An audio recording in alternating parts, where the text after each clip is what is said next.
This is truly concerning news. The Federal Aviation Administration (FAA) has officially launched an investigation into Starship Flight 9. But don't panic just yet. There's reason to believe things will be resolved quickly. Meanwhile, SpaceX is ramping up efforts toward an incredibly ambitious goal for this year. Can you guess how many launches they're aiming for? The number might surprise you. It's not NASA, it's not China, it's SpaceX that's redefining the pace of space exploration. You're watching Space Now.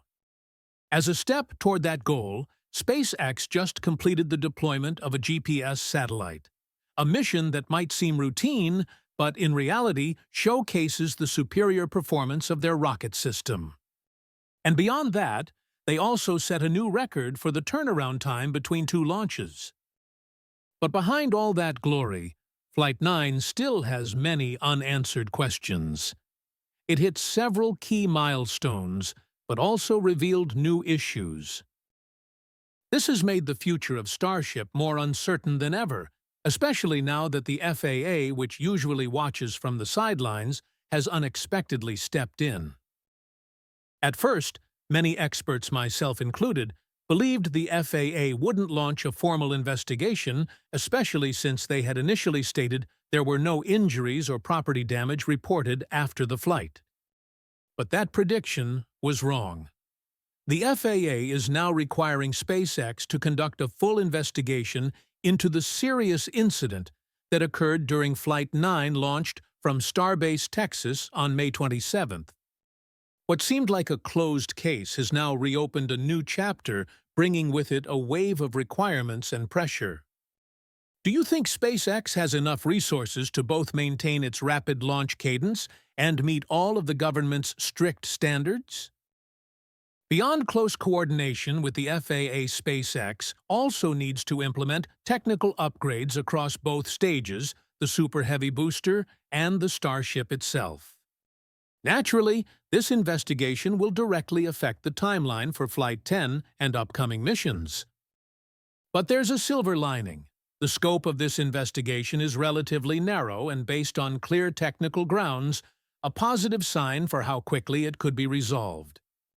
Specifically, the FAA confirmed that all debris from Starship and the booster fell within the designated hazard area. There was no damage to civilians or infrastructure. When the booster experienced an anomaly during its return to Texas, the FAA proactively activated a debris response zone to ensure maximum safety, and results confirmed that no debris fell outside the designated area. Did you know, despite the incident, only one flight was diverted and another was held for exactly 24 minutes? That's an incredible achievement for an event of this scale. Furthermore, the FAA clarified that this investigation will focus solely on the cause of the Starship losing control and failing to deploy its payload. This is a very specific scope, which raises hopes that the investigation won't be prolonged. Immediately after the flight, Elon Musk confirmed that the likely cause was a leak in the propellant tank. That statement narrowed the focus of the investigation to a critical area: the fuel system pipeline's joints and leak detection mechanisms. Engineers from both SpaceX and the FAA can now fully concentrate on inspecting material strength, internal pressure, and sealing integrity instead of being distracted by unrelated anomalies. What do you think about the Flight 9 incident? Was it a setback or a stepping stone for a better Starship? Don't forget to share your thoughts in the comments. Space Now always wants to hear from you. While the Starship remains at the center of the investigation, the booster, the Super Heavy first stage, is not being formally reviewed by the FAA. Why? Because the risks associated with the booster during Flight 9 had already been anticipated by SpaceX and pre-approved by the FAA as test-induced controlled exceptions. This is part of a deliberate strategy to test the boundaries of a fully reusable system where trading risk for data is a reasonable price during development. Before each launch, the FAA evaluates every exception proposed and only grants approval if they pose no threat to public safety. For instance, with the Super Heavy booster failures like malfunctioning grid fins during landing, uneven engine ignition, or even a hard splashdown due to delayed engine cutoff, are all considered within acceptable bounds. Likewise, for Starship, accepted failures include unexpected engine shutdowns in space, or malfunctions in the heat shield or aerodynamic flaps during re-entry. However, and this is the critical point, the loss of control in Starship S-35 during Flight 9 was not covered by any of the approved exceptions.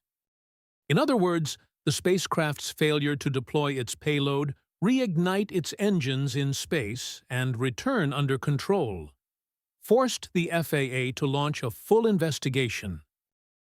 In contrast, the booster's deviations fell within the accepted parameters and did not trigger a separate inquiry. Interestingly, Flight 9 actually featured numerous improvements over Flights 7 and 8. Notably, booster B-14 successfully executed the boost-back burn the maneuver that redirects the rocket toward the launch site after stage separation thanks to upgrades in the igniter system that resolved previous failures. This is a major step forward in the path toward full booster reusability, something only the Falcon 9 had achieved until now. As for Starship S-35, it passed the orbital ascent phase, achieved on-time engine cutoff, and completed the planned aerodynamic flip maneuvers. The heat shield, previously a controversial weak point, performed steadily under the extreme conditions of atmospheric re-entry. Even more impressive, SpaceX reported it regained control of the vehicle after a period of uncontrolled flight, a feat few would have believed possible in such a scenario. All of these positive results support one key point. This investigation is likely centered on a single technical failure, a leak in the propellant tank, rather than a systemic design flaw. Once the precise failure mode is identified, SpaceX can implement targeted fixes, such as reinforced welds, additional leak detection sensors, improved pressure regulators, or redesigned fill and drain valves. The good news is that upcoming prototypes Starship S-36 and booster B-16 completed cryogenic testing in February and early March. The Raptor engines are currently being installed, followed by static fire tests, pad refurbishments, and final stage integration. If everything stays on track, Flight 10 could launch as early as mid to late June, just as Elon Musk previously hinted. However, the final schedule still depends on the pace of the investigation and any corrective actions required by the FAA. But given the relatively narrow scope and lack of public safety impact, there's every reason to believe the process can move quickly. What allows SpaceX to deploy a satellite in under 90 days faster than any other space agency in the world? The full story is waiting for you on Space Now. What about you? Do you think Flight 10 will be ready to launch by mid or late June? This year, Starship is expected to reach a series of major milestones, pushing the boundaries of aerospace innovation to an entirely new level. But while the spotlight remains on this fully reusable spacecraft, SpaceX has been quietly accelerating another strategic front, a full-scale upgrade of the Falcon launch system, the rock-solid platform that elevated them to the top of the commercial launch industry. A bold plan has been set in motion. SpaceX is aiming to complete 170 launches in 2025. This figure was just confirmed by Stephen Mason, SpaceX's Director of National Security Space Launch. Although it's slightly lower than the 180 launch target Elon Musk previously mentioned, it still represents a massive leap forward, especially compared to last year's total of 134 launches, which was already a global record. So what kind of pace is needed to hit 170 launches? On average, that means one rocket launch every 2 days. As of May 30th, following the successful completion of the GPS-3 mission, SpaceX had already completed 65 launches. That leaves 105 more to go in the remaining 7 months, meaning the pace will have to increase slightly in the second half of the year. Mason added, "What amazes me is how this cadence has almost become normal. Just 5 years ago in 2020, we were doing about 25 launches per year. Now we're launching every 2 to 3 days, on average." That's the result of combining Falcon's reusable technology with the tireless efforts of the SpaceX team, a clear testament to their ability to guarantee consistent access to space for the U.S. and its allies. Specifically, it's the reusability of Falcon 9's first stage, the most expensive and complex part of the system, combined with the successful recovery of the payload fairings, that has allowed SpaceX to dramatically cut costs and reduce turnaround times between missions. Although Falcon 9's second stage is still expendable, Mason revealed that their production line has been optimized to the point where a new second stage rolls off every 2.5 days. Did you know most Falcon 9 launches today are dedicated to Starlink SpaceX's own global satellite internet project? But beyond Starlink Falcon 9, NAN also plays a central role in missions like resupplying the International Space Station, ISS, deploying military payloads, and launching commercial satellites. For heavier payloads or missions requiring higher or more distant orbits, SpaceX turns to the Falcon Heavy, currently the most powerful rocket in their fleet. Falcon Heavy delivers exceptional thrust and high flexibility, making it especially suitable for national defense missions, interplanetary flights, or large satellite deployments. This is the launch system that the Pentagon, NASA, and international telecom operators are all counting on. If SpaceX succeeds in hitting its target of 170 launches, it will not only solidify its technical leadership, but also reinforce its growing influence across the entire modern space ecosystem. From commercial telecommunications and defense to the bold ambition of reaching Mars, SpaceX is rapidly becoming the backbone of every major space initiative around the globe. So, what do you think? Can SpaceX really pull off 170 launches next year? Drop your prediction in the comments below. And if you find this pace as mind-blowing as we do, make sure to hit like and subscribe to Space Now, so you won't miss a single update from humanity's accelerating journey to the stars. As SpaceX continues its push toward bold new goals, one thing is becoming increasingly clear: it's not relying on Starship alone. It's the Falcon family, with its reliability, reusability, and constantly optimized performance, that remains the true backbone of global space access. And to prove that point, Falcon 9 just scored another major achievement in the field of national security satellite launches.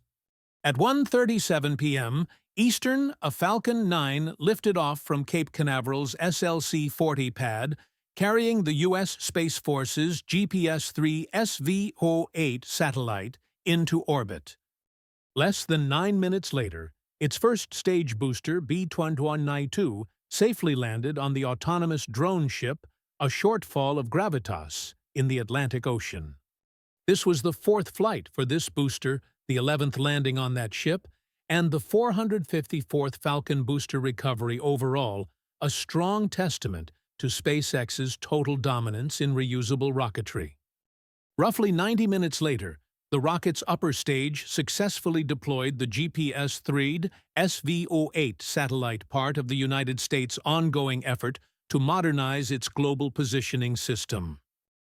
This satellite, built by Lockheed Martin, delivers 3 times the accuracy of the previous generation and is nearly 8 times more resistant to jamming, a critical upgrade in today's increasingly contested space environment, where electronic warfare and interference are growing threats. Did you know this is the 8th satellite in the GPS-3 series to reach orbit since 2018? Of the 10 planned, only SV-02 was launched on ULA's Delta IV. All the rest have flown aboard Falcon 9. What makes it even more notable is that both SV-07 and SV-08 were originally assigned to ULA's Vulcan rocket, but due to ongoing delays, both missions were reassigned to SpaceX, and the results have proven that to be the right call. The SV-08 mission also set a new record for turnaround speed. SpaceX received the launch order on March 7th, and just under 3 months later, by the end of May, the rocket had launched. This shattered the previous 5-month record also set by SpaceX with SV-07, and it stands in stark contrast to the typical 18 to 24 months required for national security launch preparations. Colonel Jim Horn of the U.S. Space Force praised the speed of the operation, calling it a strong example of future strategic flexibility. Colonel Andrew Meaner added that with further process improvements, timelines could shrink even more. Lockheed Martin followed up the launch with a note of appreciation. "Thanks for the lift, SpaceX," to which Elon Musk simply responded, "You're welcome." Thanks to rapid integration, proven reusability, and rock-solid performance, Falcon 9 now plays a central role not only in commercial launches, but across all key sectors of U.S. national security and space defense. The GPS-3 SV-08 mission is clear proof of SpaceX's leadership in rapid deployment, a critical capability in modern strategic readiness planning. What do you think about a sub-90-day turnaround for a high-priority military satellite? Could this be the new benchmark for future national security missions? And that's all for today's Space Never Sleeps, and neither does SpaceX. If you want to stay on the front lines of aerospace history, make sure to like, comment below, and subscribe to Space Now today. We'll see you in the next video.